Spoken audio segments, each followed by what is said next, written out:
आप सभी को मेरा नमस्कार। जैसा कि सभी जानते हैं कि भारत रत्न इस देश का दिया जाने वाला सर्वोच्च नागरिक सम्मान है, जो राष्ट्र की सेवाओं के लिए या विशिष्ट सेवाओं के लिए, विशिष्ट उपलब्धियों के लिए लोगों को प्रदान किया जाता है।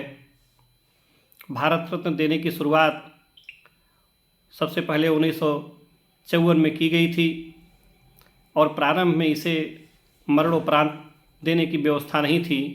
बाद में सन 1966 में इसमें संशोधन किया गया और मरणोपरांत भी भारत रत्न देने की व्यवस्था की गई।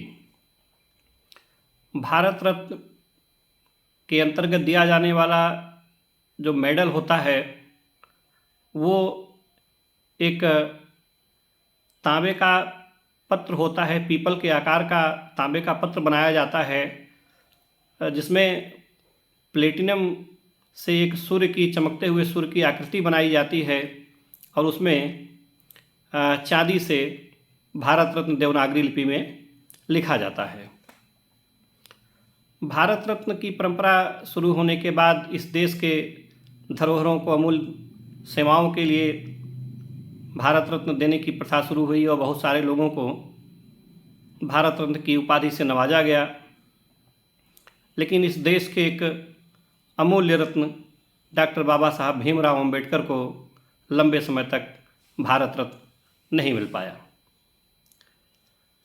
सन 1989 में विश्वनाथ प्रताप सिंह की जब सरकार बनी तो उन्होंने बाबा साहब डॉक्टर भीमराव अम्बेडकर को भारत रत्न देने के लिए घोषणा करी और सन 1990 में बाबा साहब डॉक्टर भीमराव अम्बेडकर को भारत रत्न की उपाधि से मरणोपरांत सम्मानित किया गया। विश्वनाथ प्रताप सिंह जब प्रधानमंत्री बने देश के तो उन्होंने अपनी एक आत्मकथा में लिखा है कि जो संसद का सेंट्रल हॉल था उसमें बहुत सारी विभूतियों के चित्र लगे हुए थे। तो वो अक्सर पूछा करते थे कि इस सेंट्रल हॉल में डॉक्टर बाबा साहब भीमराव अम्बेडकर जी का चित्र क्यों नहीं लगा है।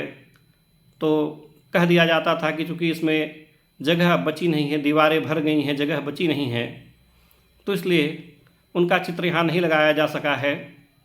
और संसद भवन परिसर में जो उनकी मूर्ति थी वहीं पर जाकर के लोग उनको माल्यार्पण करते थे, उनको श्रद्धासुमन देते थे।